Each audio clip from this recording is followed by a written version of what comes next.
सुप्रभात बच्चों, आज हम करेंगे उपसर्ग। ठीक है, पाठ 6 उपसर्ग। पाठ से जुड़ेंगे। दिए गए मूल शब्दों में ऐसे उपसर्ग लगाइए कि एक दूसरे का विलोम बन जाए। उपसर्ग लगाना पर विलोम बन जाए। जय का पराजय, पराजय, और व्यवहार का दुर्व्यवहार।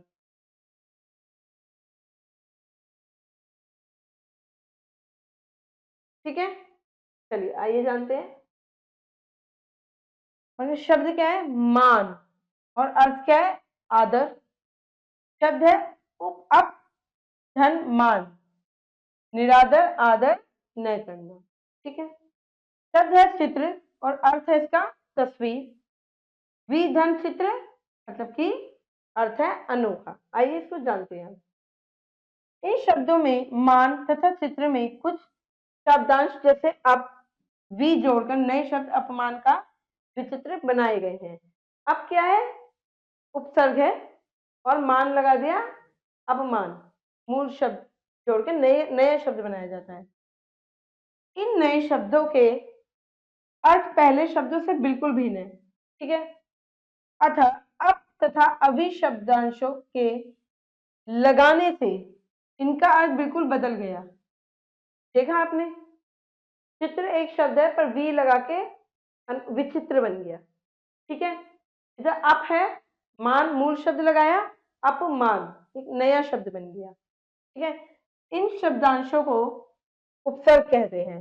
वे शब्दांश जो शब्द से पहले लगकर उनके अर्थ में परिवर्तन यानी विशेषता उत्पन्न करते हैं, उन्हें हम उपसर्ग कहते हैं। उपसर्ग क्या है? शब्द से पहले लगाए जाते हैं बेटा। ठीक है। और जब एक पहले लगाए जाते हैं उपसर्गों को, एक नया शब्द बनता है, उसे ही हम क्या कहते हैं? उपसर्ग कहते हैं। उपसर्गों का वर्गीकरण देखते हैं। हिंदी भाषा में अधिकांशतः संस्कृत भाषा के उपसर्गों का प्रयोग किया जाता है। इनके अतिरिक्त हिंदी व उर्दू के उपसर्गों का प्रयोग भी किया जाता है। हिंदी भाषा के उपसर्गों को 4 वर्गों में बांटा गया है। 4 वर्गों में: संस्कृत के उपसर्ग, संस्कृत के अव्यय, हिंदी के उपसर्ग तथा उर्दू के उपसर्ग। अब हम जानेंगे सबसे पहले संस्कृत के उपसर्ग क्या है। देखिए, उपसर्ग क्या है? अ में कोई मात्रा तो होती है, तो अर्थ नहीं। और उदाहरण है अ लगाया अज्ञान, अधर्म, अन्याय। ज्ञान क्या है? हमारा मूल शब्द है। अ लगा दिया अज्ञान, तो नए शब्द बन गए। निषेध और रहित। अब अहिंसा, अगम, अधर्म, अज्ञान, अन्याय, नया शब्द बनाया हमने उपसर्ग जोड़ के। अब अप क्या है? हमारा उपसर्ग है। अब हमने उदाहरण क्या बनाया? अपमान, अपयश, अपशकुन, अपहरण, अपकार। अप लगा के हमने क्या करा? एक मूल शब्द को जोड़ दिया, नया शब्द बन गया। अन, ये शब्द क्या है? हमारे मूल शब्द है। ठीक है, ये हमारे मूल शब्द है। अन क्या है? अन लगाया अनपढ़, अनजान, अनमोल, अनंत, अनादि। अनु, अनु लगाया। अब हमने अब नया रूप बनाएंगे, अनुरूप, अनुज, अनुकरण, अनुकूल, अनुचर। नया नया शब्द बनाया है हमने। दस या दुस या दुष। अब देखो, दुस लगाया, दुस्साहस, दुस्तर, दुष्कर, दुष्कर। ठीक है। नया उपसर्ग को जोड़कर आगे लगाकर मूल शब्द को जोड़कर नया शब्द बनाया। दुर, दुर्गुण, दुर्जन, दुरात्मा, दुर्लभ, दुर्गम। अब निर क्या है? ये भी उपसर्ग है। निर्भय, निर्जन, निर्दोष, निर्लय, निर्गुण। कुछ उदाहरण और देखते हैं। निस, उपसर्ग है। निस तो निसंदेह, निष्पन्द, निस्सहाय, निश्चल, निश्चित। अब तू, तू तो सुमति, सुशिक्षित, सुमधुर, सुमन, सुपुत्र, सुलभ, अति। अति हमारा क्या है? उपसर्ग है। तो अत्यंत, अतिरिक्त, अतिक्रम, अत्युत्तम, अतिशय। नया शब्द बनाया हमने। वी क्या है? उपसर्ग है। विपक्ष, विफल, विशेष, विचित्र, विनय और विकार। अधि क्या है? उपसर्ग है। अब अधि से मूल शब्द को लगाएंगे।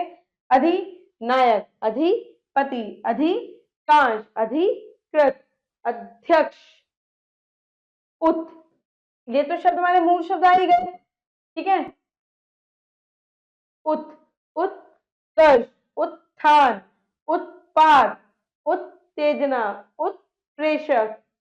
अब आ क्या है? हमारा उपसर्ग है। आ जन, आ जीवन, आ क्रम, आ चरण, आ मरण, ठीक है। प्र, प्र, प्रश्न, प्रबल, प्रख्यान, प्रकाश, प्रचार, प्रगति। प्र लगाया और मूल शब्द को जोड़ दिया, नया शब्द बना। परा, पराजय, परामर्श, पराभव, पराभूत, पराक्रम। सह, अब क्या है? सह, ये हमारे आगे मूल शब्द सह। सह में क्या? सह जोड़ो पाठी, सहकारी, सहचर, सहकर्मी, सहयोग। नया शब्द बना दिया। प्रति, प्रतिरोध, प्रतिकूल, प्रतिदिन, प्रतियेक, प्रतिभागी। अभी, अभी क्या है? उपसर्ग है। अमूल शब्दों को लगाएंगे। अभिनेता, अभियोग, अभिप्राय, अभिज्ञान, अभिनव। स्व, स्व, स्वदेश, स्वराज, स्वभाव, स्वतंत्र, स्वीकृति, स्वीकृत। परि, परि उपसर्ग है। मूल शब्द लगेंगे। परिक्रमा, परिशिष्ट, परिच्छेद, परिव्रय। अब संस्कृत भाषा के अव्यय देखेंगे हम। संस्कृत भाषा के अव्यय। अ, ये सब हमारे क्या है? मूल शब्द है। अज्ञान, अधर्म, अन्याय। नया शब्द है चिर, चिर उपसर्ग है। अब देखेंगे। चिर काल, चिर आयु, चिर तन, चिरंजीव, चिर परिचित, ठीक है। अंतर, अंतर क्या है आप जानेंगे, चलिए। अंतदेशीय, अंतर आत्मा, अंतर राज्य, अंतर जातीय।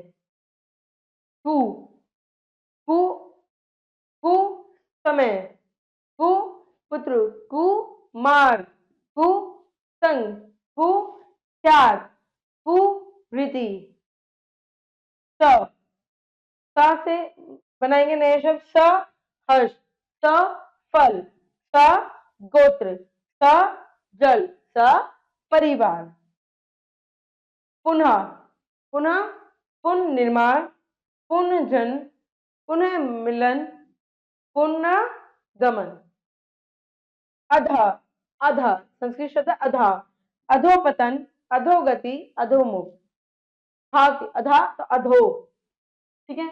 सम, संबंध, सन्यासी, सम्मान, संयम, संचय। हिंदी भाषा के उपसर्ग देखेंगे।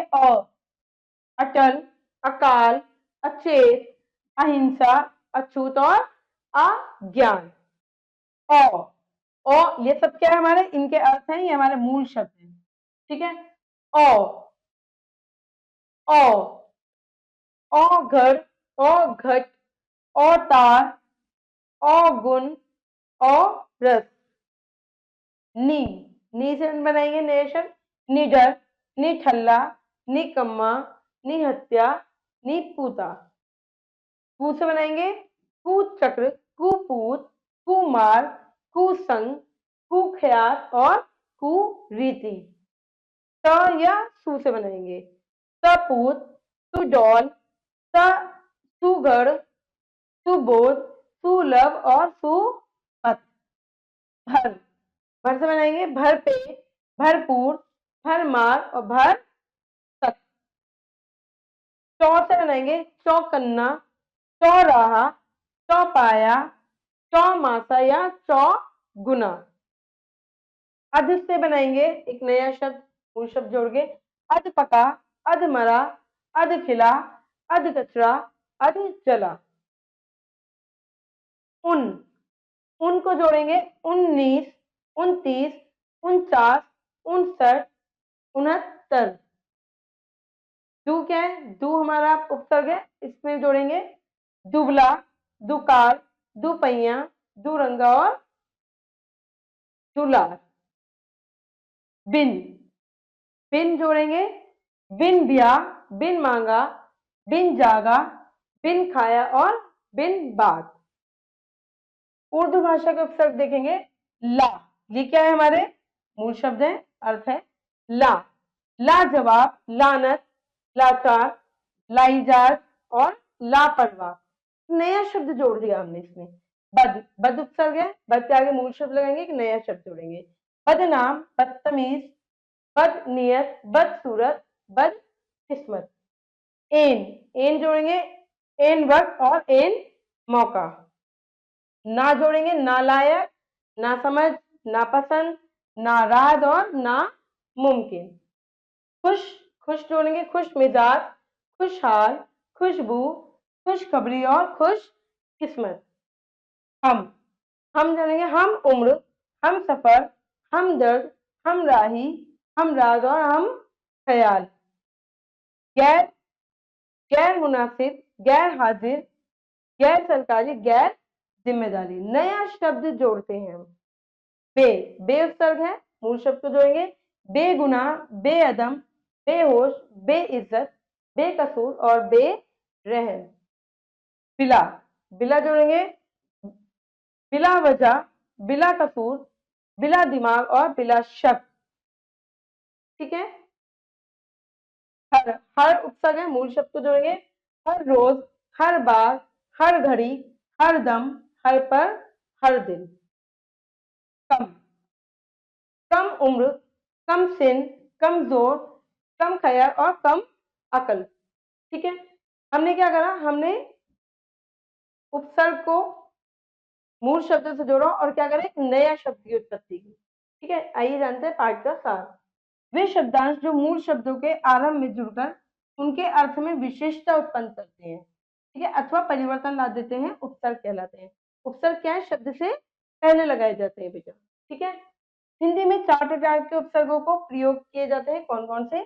संस्कृत भाषा के उपसर्ग, संस्कृत भाषा के अव्यय, हिंदी भाषा के उपसर्ग और उर्दू के उपसर्ग। ठीक है। अब ये कुछ अभ्यास है, ये आप खुद से करेंगे। आशा करती हूँ आपको उपसर्ग समझ में आए होंगे। अभ्यास निरंतर करते रहिएगा। अब मैं मिलूंगी आपसे अगली कक्षा में। जब तक के लिए धन्यवाद।